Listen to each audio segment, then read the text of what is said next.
पहली बात मैं ये कहना चाहता हूँ कि राकेश टिकैत पर जानलेवा हमला होने के बावजूद राकेश टिकैत भयभीत नहीं हुए। दूसरी बात मैं दावा करना चाहता हूँ, इससे किसान आंदोलन कमज़ोर नहीं हुआ। तीसरी बात मैं ये कहना चाहता हूँ, किसी किसान के मन में भय नहीं है। इसका पीछे का क्रोनोलॉजी क्या होगा? हम ये भी कहते हैं कि असम में ईवीएम भी चोरी होती है और ईवीएम सील मिलती है, उसमें भी कुछ नहीं होता है। इसको समझने के लिए फिर मैं आप देशवासियों आपको बताना चाहता हूँ, वायर एक रिपोर्ट जारी करती है शाम को 1 अप्रैल को शाम को 6:49 पर, और वो रिपोर्ट क्या आती है? आप सब खास करके देश के SC, ST और OBC ध्यान से सुने। वो रिपोर्ट यह है कि भारत में मोदी सरकार जितने भी सरकारी संस्थानों को बेच रही है निजी कंपनियों के हवाले, उन सब से हमारे देश में SC, ST और OBC का आरक्षण का अधिकार खत्म हो जाएगा। 6:49 पर 1 अप्रैल को जब ये समाचार पब्लिक डोमेन में आता है, ठीक उसके तत्काल बाद आपने देखा होगा असम में एक ईवीएम की धोने वाली गाड़ी रास्ते में अचानक खराब हो जाती है। बताया जाता है जो पुलिस उसकी सुरक्षा में लगी हुई थी, पुलिस गायब हो जाती है और उसका मेन जो पोलिंग अधिकारी है वो गायब हो जाता है, और वह गाड़ी जो खराब होती है अचानक वहां पर भाजपा की गाड़ी आती है, और जो भाजपा का उम्मीदवार था वहां पर कैंडिडेट, उसकी गाड़ी में वो ईवीएम पाई जाती है। पूरा ध्यान भटकाया, पूरी रात भर ये नहीं बताया गया खेल क्या है। और इस खेल को फिर मैं कहना चाहता हूं कि देश में इस समय सबसे बड़ा चेहरा राकेश टिकैत बन गए, इसलिए योजना बनी राकेश टिकैत पर भी हमला करने वाले भारतीय विद्यार्थी परिषद जो इनका ABP है, RSS के गुंडों ने हमला किया ताकि हमारे देश के सरकारी संस्थान जो बेचे जा रहे हैं उनसे SC, ST और OBC का जो आरक्षण का तमाम अधिकार खत्म होना है, उससे ध्यान भटकाने के लिए यह काम किया गया। न केवल यह काम किया गया,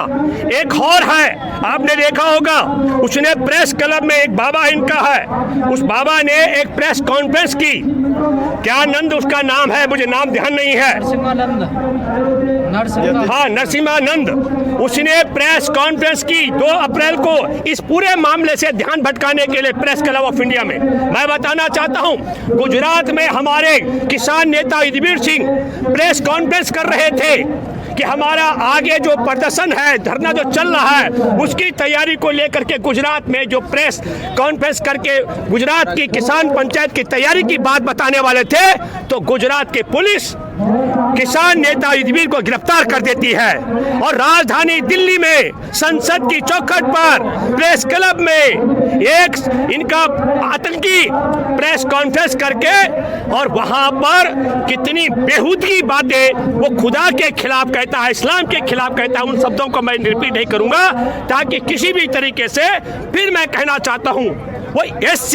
ST और OBC का जो आरक्षण खत्म हो रहा है उससे ध्यान भटकाने का षड्यंत्र था। मैं एक बात कहना चाहता हूं, वो सच्चिदानंद है कि क्या है, उसके बाप की ताकत नहीं है कि वो खुदा की महिमा या ताकत को कम कर सके या इस्लाम को मानने वालों के लोगों के इरादे और नियत बदल सके, और न RSS के गुंडों के बाप की ताकत है कि राकेश टिकैत पर जानलेवा हमला करके राकेश टिकैत को भयभीत कर सके या किसान आंदोलन को कमजोर कर सके। इन दोनों क्रोनोलॉजी को मैं बार बार कहना चाहता हूं, हमारे देश के अंदर बहुत साफ शब्दों में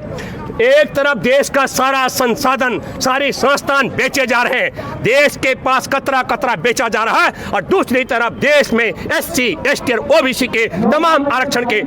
अधिकारों को छीना जा रहा है। ये बड़ी क्रोनोलॉजी आपने जो सवाल किया, मैंने लंबा जवाब इसलिए दिया ताकि लोग समझ सके सच्चाई क्या। फिर मैं कहना चाहता हूँ, आज भी आपने देखा होगा गाजीपुर में हजारों हजार की संख्या में किसान आए हैं, वो भी कब, उत्तर प्रदेश के अंदर। अभी मैं खुटार पंचायत के बाद जब मैं घूमा,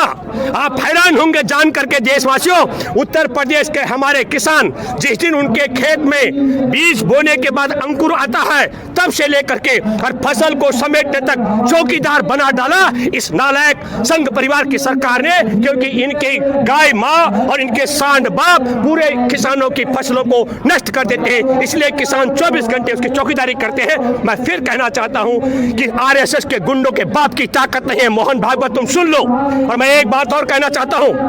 ये मोहन भागवत एंड गिरोह जो यहूदी हैं, ये अपने को कन्वर्ट करके अपने को दावा करते हैं हिंदू। एक बात मैं दावे के साथ में कहना चाहता हूं, ये न केवल मुसलमानों के खिलाफ नफरत फैलाते हैं, ये न केवल SC ST और OBC का अधिकार छीनना चाहते हैं, ये न केवल हमारे देश के किसानों के खेत खलियान कंपनियों के हवाले करना चाहते हैं, बल्कि ये ऋण चुकता कर रहे हैं। जब देश की आज़ादी की जंग थी तब ये कंपनी सरकार के मुनीमगिरी करते, और आज आज़ादी के 7 दशक बाद दुर्भाग्य है कि देश में झूठे लारे लप्पे दे करके सत्ता के शिखर पर पहुंच चुके हैं, और इन्होंने अमित शाह और मोदी जैसे अपने गुलामों की फौज खड़ी कर दी। और जो हम कुलदीप यादव जो ABP का नेता था, जिसने राकेश टिकैत पर अपने गुंडों के साथ हमला किया, ऐसे बड़ी गुलामों की फौज भी ये यहूदी हिंदू बन करके हमारे देश में खड़ी कर चुके हैं। इस बात के लिए भी हमें सचेत रहना होगा। सर, जो अभी हालात हैं पश्चिम बंगाल में, EVM का जैसे आपने जिक्र किया, वहाँ पर मोदी जी कह रहे हैं कि ममता जी तो डर गई हैं। देखिए, एक बात बता दूं मैं आपको, मैं आपके माध्यम से बहुत साफ साफ कहना चाहता हूं, मैंने दावा किया था और मैं फिर कह रहा हूं, मैं मान जाऊंगा मोहन भागवत, अमित शाह, नरेंद्र मोदी अपने बाप की औलाद है, अगर 2 दर्जन सीट ये पश्चिम बंगाल में जीत के लाए, 2 दर्जन, जिन लोगों को सुनने के लिए लोग नहीं आ रहे हैं, जिनके पास उम्मीदवार नहीं है, जिनके पास एजेंट नहीं है, अरे भीड़ जो वहां है, आपको मैं बताना चाहता हूं, पूरे भारत में 14,445 रेल जो रोजाना फेरे लगाती थी सब बंद थी। ठीक चुनाव के समय इनके उत्तर प्रदेश से, बिहार से, मध्य प्रदेश से, दिल्ली से, राजस्थान से, गुजरात से ये जो RSS के कार्यकर्ताओं को वहां भेजना था, वो जो भीड़ आपको कुछ लोगों की दिखती है। एक बड़े व्यक्ति ने बड़ा अच्छा लिखा, उत्तर प्रदेश के प्रधान के चुनाव में खड़े एक उम्मीदवार ने अपनी जनसभा इसलिए खत्म कर दी क्योंकि वहां 100 से कम लोग श्रोता थे, और योगी आदित्यनाथ जो वहां सभा कर रहा था उसकी सभा में 100 लोग, अमित शाह सभा करता 1250 लोग। हम आपको ब्रिगेड ग्राउंड में नरेंद्र मोदी ने मीटिंग की, रैली की, उसको क्यों नहीं दिखाता वीडियो को? 60 लोग आए ना आए, जीत तो फिर भी जाते हैं ना। कैसे जीतेंगे? आप तो 2019 में कह रहे हैं। देखिए, एक बात मैं आपको बताना चाहता हूं, 2019 का भी जिक्र मैं करना चाहता हूं। एक बड़ी गलतफहमी हमारे किसानों को रही कि इन्होंने 6,000 रुपए सालाना का दिया। हमारे किसान को यह समझ नहीं आ रहा था कि 300 का सिलेंडर 900 में बेच करके 600 रुपए सिलेंडर में लूट रहे हैं। हमारे किसान को 20 रुपए लीटर का डीजल 80 रुपए में बेच रहे हैं। 20 रुपए का पेट्रोल हमारे किसान के बेटे को 100 रुपए में बेच रहे हैं। हमारे किसानों को समझ आपको बताना चाहता हूं मैं गजेंद्र जी, इस समय जब पूरा देश में किसान आंदोलन कर रहे हैं, अकेले उत्तर प्रदेश, राजस्थान और मध्य प्रदेश 3 की जगह के किसानों को गेहूं की फसल में न्यूनतम समर्थन मूल्य न मिलने से 196 करोड़ 50 लाख से ज्यादा का नुकसान हो चुका है। मैं भूपेंद्र रावत हूं, मैं नरेंद्र मोदी नहीं हूं झूठ बोलूं, पब्लिक डोमेन में है ये बात। मैं ये बात इसलिए कहना चाह रहा हूं, इन सच्चाई को आप सुनिए और समझिए। जब पूरा देश आंदोलन कर रहा हो तब भी हमारे देश के किसानों को न्यूनतम समर्थन मूल्य न मिल रहा हो। और मैं एक बात और कहना चाहता हूं, हम सर आंदोलन तो कर रहे हैं पर भक्ति में लीन भी हैं सर, ये भी बात मानना नहीं। ये जो आप कह रहे हैं बिल्कुल, देखिए मैं एक बात बताता हूं, निश्चित तौर पर मैं ये मानता हूं हमारे देश के अंदर ये जो हम एकदम मोदी और अमित शाह को बहुत ताकत मानते हैं, मैंने बार बार कहा कि यहूदियों का परिवार है संघ परिवार, उसके आगे नरेंद्र मोदी और अमित शाह जैसे सिर्फ प्यादे हैं, उससे ज्यादा की औकात इनकी नहीं है। ये बात आपको, हाँ उन्होंने भारत के लोगों को, जैसे कंपनी सरकार अंग्रेज आए थे मुट्ठी भर, उन्होंने भारत में अपने गुलामों की फौज खड़ी की, ठीक उसी तरीके से RSS ने भी हमारे देश में गुलामों की बहुत बड़ी फौज खड़ी कर दी है, जिस फौज के बूते न केवल हमारे देश को लूट रहे बल्कि देश पर शासन भी कर रहे हैं और देश में फूट भी डाल रहे हैं। सर ये तो मानो कि बीजेपी मजबूती से चुनाव लड़ती है, कहीं भी लड़ती है। बिल्कुल, आप जो कह रहे हैं, देखिए भाजपा मजबूती से साथ इसलिए है कि भारतीय जनता पार्टी के साथ में एक तो RSS के गुलामों का बड़ा गिरोह है, दूसरी बात है कि भारत में भारत के जल, जंगल, जमीन, खनिज संपदा, हवा, स्पेक्ट्रम जिसको बोलते हैं, इन सब को लूटपाट डकैती डालने वाली कंपनियां एक साथ। मैं उदाहरण दूं, हमारे देश में जो डकैती डाल के भागा है नीरव मोदी, वो मुकेश अंबानी के सगे समधी, मुकेश अंबानी का धीरूभाई अंबानी का सगा समधी का बड़ा भाई है मुकेश अंबानी। आप समझ रहे ना?